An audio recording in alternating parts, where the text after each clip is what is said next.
పరిశుద్ధ గ్రంథం నుండి ఆదికాండము 34వ అధ్యాయం చదువుకుందాము. లేయా యాకోబునకు కనిన కుమార్తె అయిన దీనా ఆ దేశపు కుమార్తెలను చూడ వెళ్ళెను. ఆ దేశము నేలిన హివ్వీయుడైన హామోరు కుమారుడగు షేకెము ఆమెను చూచి ఆమెను పట్టుకొని ఆమెతో శయనించి ఆమెను అవమానపరచెను. అతని మనస్సు యాకోబు కుమార్తె అయిన దీనా మీదనే ఉండెను. అతడు ఆ చిన్నదాన్ని ప్రేమించి ఆమెతో ప్రీతిగా మాట్లాడి, ఈ చిన్నదాన్ని నాకు పెండ్లి చేయమని తన తండ్రి అయిన హామోరును అడిగెను.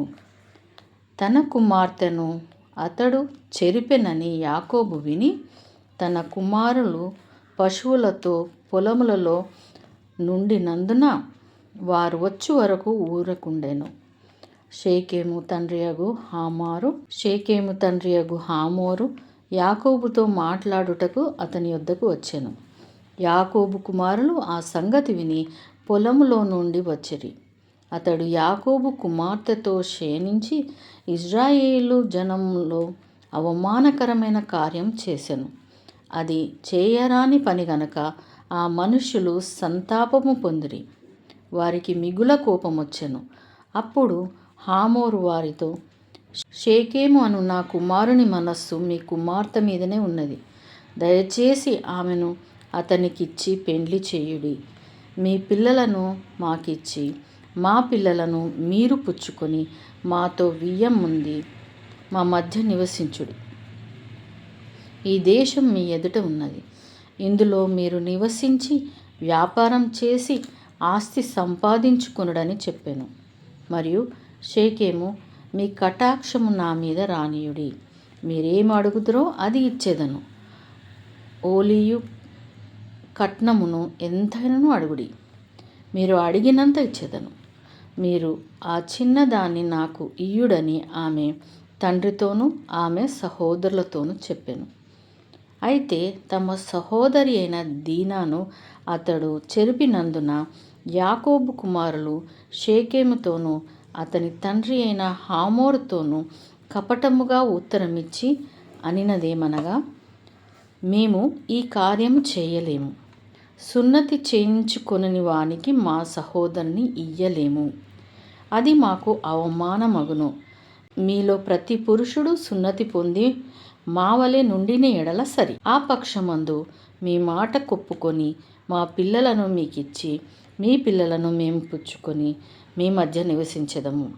అప్పుడు మనము ఏకజనమగుదుము. మీరు మా మాట విని సున్నతి పొందని ఎడల మా పిల్లను తీసుకొని పోదమని చెప్పగా, వారి మాటలు హామోరు కుమారుడైన షేకెమునకును ఇష్టముగా నుండెను. ఆ చిన్నవాడు యాకోబు కుమార్తె యందు ప్రీతి గలవాడు గనక అతడు ఆ కార్యం చేయుటకు తడువు చేయలేదు. అతడు తన తండ్రి ఇంటి వారందరిలో ఘనుడు. హామోరును అతని కుమారుడైన షేకెమును తమ ఊరి గవిని యొద్దకు వచ్చి తమ ఊరి జనులతో మాట్లాడుచు, ఈ మనుష్యులు మనతో సమాధానంగా నున్నారు గనక వారిని ఈ దేశమందు ఉండనిచ్చి ఇందులో వ్యాపారం చెయ్యునియుడి.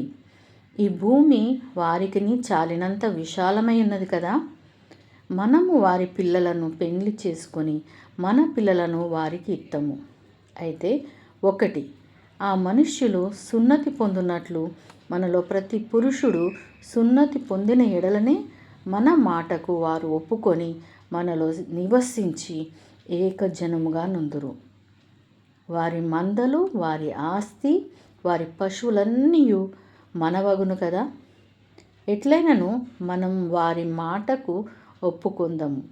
అప్పుడు వారు మనలో నివసించదరనగా హామోరును అతడి కుమారుడగు షేకెమును చెప్పిన మాట అతని ఊరి గవిని ద్వారా వెళ్ళువారందరూ వినిరి.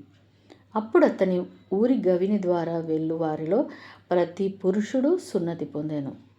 3వ దినమున వారు బాధపడుచుండగా యాకోబు కుమారులలో ఇద్దరు, అనగా దీనా సహోదరులైన షిమ్యోనును లేవీయు తమ కత్తులు చేత పట్టుకొని ఎవరికీ తెలియకుండా ఆ ఊరి మీద పడి ప్రతి పురుషుని చంపిరి.